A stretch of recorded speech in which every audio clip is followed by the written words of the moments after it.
In this lesson, you will learn about perfect squares and perfect cubes. Let's take a look at some examples to better understand this concept. Here we have three perfect squares: the square root of 1, square root of 4, square root of 9, and square root of 16. If you don't understand how to calculate the square root of a number, basically you just think in your head what number times itself equals the number under the radical symbol. The word radical is another name for square root. So what number times itself equals 1? 1 times 1. This means that the square root of 1 equals 1. So if there is in fact a number times itself that equals the number under the square root sign, this is called a perfect square.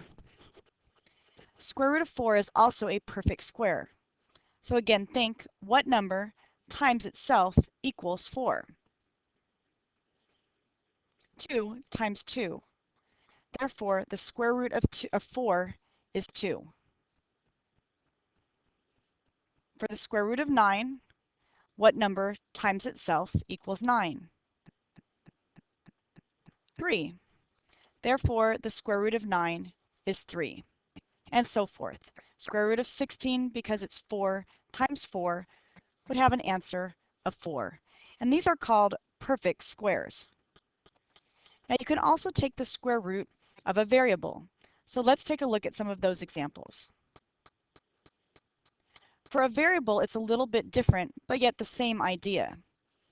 This first one here, the square root of x to the 4th, you can still think what times itself equals x to the 4th.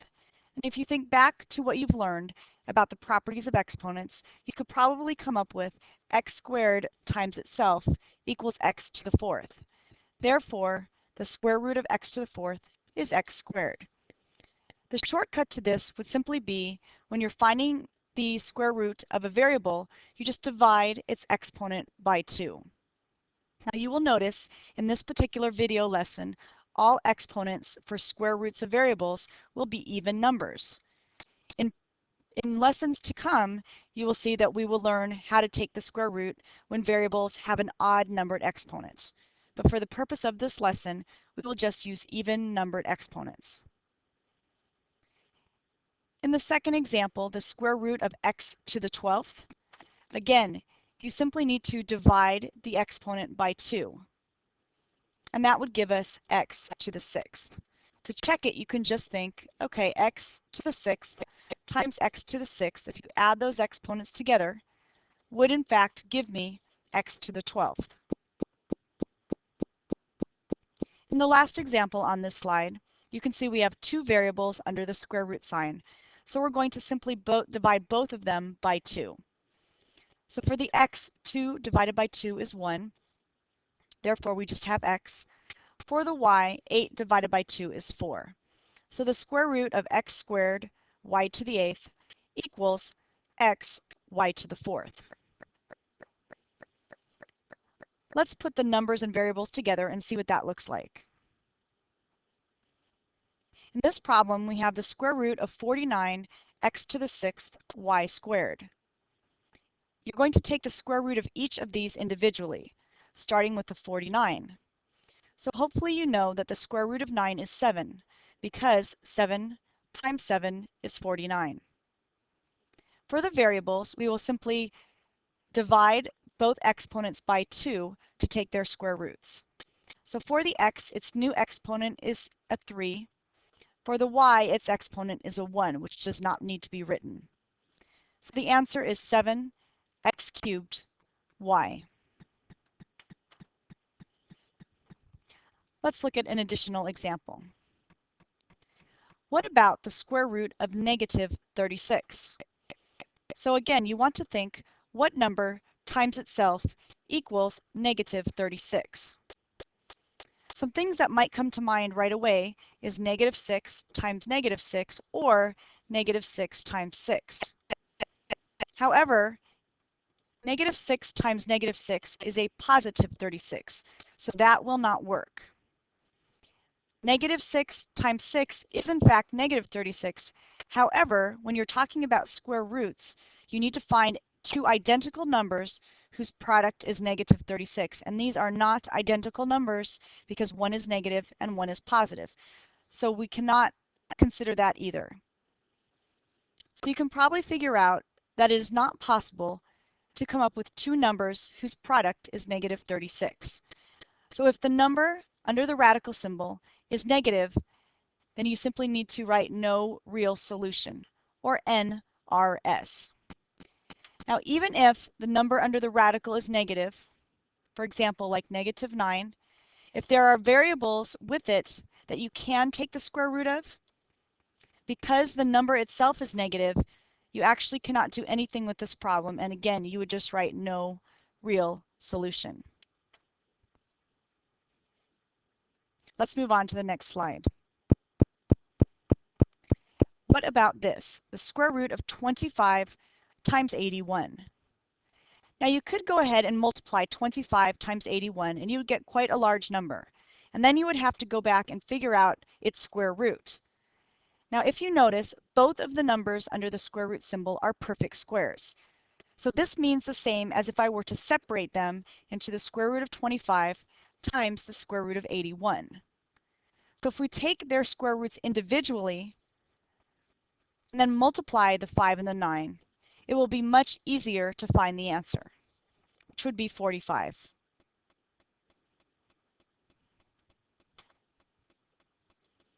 Let's move on. Here we have the square root of 27. Now can you think of a number times itself that equals 27? No, you can't. There is no number times itself that equals 27. In this case, we just need to estimate our answer, and we're going to estimate it to the nearest tenths. The way that you do that is you need to first be familiar with the perfect squares. So for example, we know square root of 1 is a perfect square because that's 1. Square root of 4 is 2. Square root of 9 is 3. Square root of 16 is 4. Square root of 25 is 5. The square root of 36 is 6. Now, what you want to do is you want to think about where 27 fits in that pattern. The square root of 27 is going to be between the square root of 25 and 36. The question is it closer to 5 or closer to 6?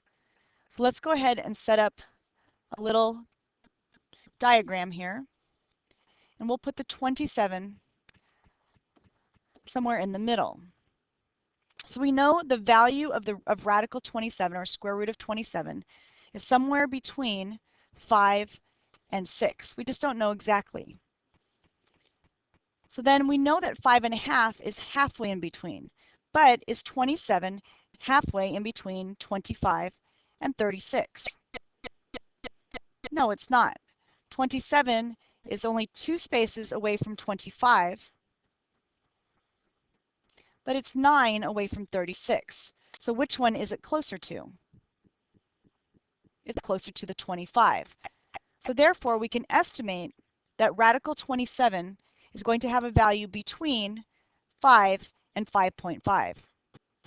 Now, because 27 is close to 25, you could probably guess it's going to be around 5.2. Again, this is just an estimate. Let's take a look at a similar example.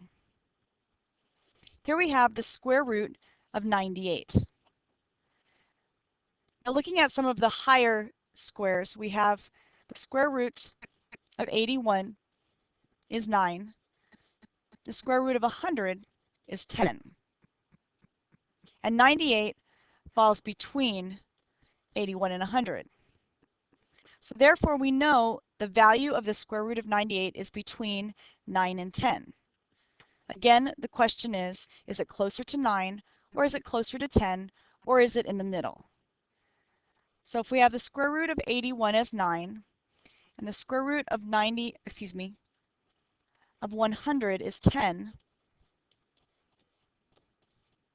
the square root of 98 is somewhere in the middle.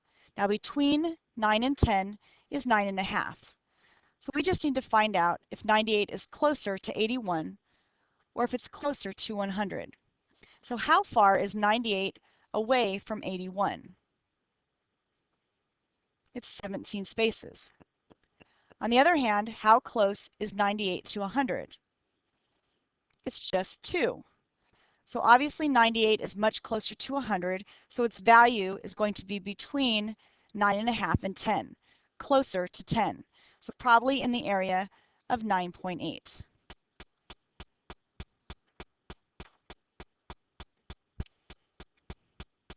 Let's take a look at one more example similar to this. The square root of 133. Going a little higher this time, let's start with the square root of 100 we know is 10. The square root of 121 is 11. Now 133 is not between those numbers, so we're going to keep going. Square root of 144 is 12. So now we can see that 133 falls between the square root of 121 and 144. So let's use those two perfect squares as our guide. So 133 is somewhere in between. And between 11 and 12 is 11.5. So where does 133 fit in? Well, we have to determine if it's closer to 121 or 144.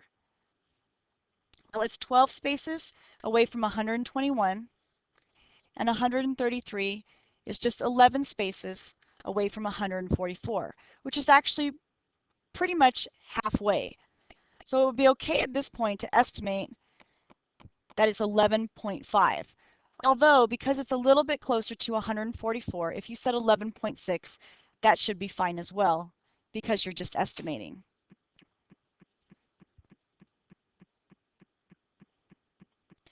What about cube roots? Cube roots are similar to square roots, except for in a cube root, you have to think what number times itself again equals the number under the radical symbol. So the the cube root of 1 would be 1 times 1 times 1. So the answer is just simply 1. What about this one for the cube root of 8? What number times itself equals 8? 2 times 2 times 2. So 2 times 2 is 4, and 4 times 2 is 8. So the cube root of 8 is 2. Cube root of 27. You probably guessed is 3 times 3 times 3, because 3 times 3 is 9, and 9 times 3 is 27. So the cube root of 27 is 3. What about the cube root of 81? Is there any number times itself again that equals 81? Is it 4 times 4 times 4, or 5 times 5 times 5? Well, 4 times 4 times 4 is 64. 5 times 5 times 5 is 125. So 81 is not a perfect cube. So at this point, we're going to ignore the cube root of 81, because in this lesson we want to focus on perfect cubes. We will not be estimating cube roots in this lesson like we did square roots. What about the cube roots of variables? Well, the cube roots of variables are found in the same way that we found the square root of variables, except for instead of dividing by 2, we're going to divide by 3. So the cube root of x cubed is still thinking what times itself actually equals x cubed. And that would be x times x times x. In the same way, we could have just taken the exponent and divided it by 3, and we would have gotten 1, or x to the first power. Because x to the first times x to the first times x to the first, if you add the 3 exponents together, gives us x cubed. In our second example, again, you can just simply divide the exponent by 3 when you're taking the cube root of a variable, and that would be x squared.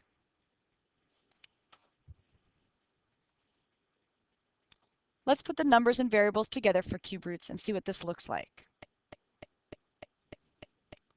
In these last two examples, we have the cube root of 8x to the 9th first. So just like square roots, we want to take the cube root of the number separately from the variable. So what is the cube root of 8? Right, it's 2. And what is the cube root of x to the 9th?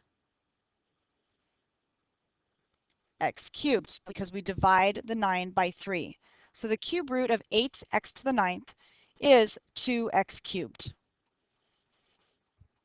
Moving below to the last example, it says the cube root of negative 27 x cubed y to the 12th. Now you may recall from square roots that we were not able to take the square root of a negative number. Do you think we can take the cube root of a negative number, however? Well, let's test it out. We know that the cube root of positive 27 is 3 because 3 times 3 times 3 is 27. So in order for the cube root of a negative number to work, again, we need to have a number times itself that equals negative 27. So let's see what would happen if they all became negative 3's. Well, we'd still get a negative number. And we would, because negative 3 times times negative 3 is 9. And then 9 times negative 3 is in fact negative 27. So unlike square roots, it is possible to take the cube root of a negative number. In this case, it would be negative 3. For the variables, we would just simply divide the exponents by 3. So for the x, it would just become x because 3 divided by 3 is 1. And for the y, the exponent would be 4. And that completes the lesson on perfect squares and perfect cubes.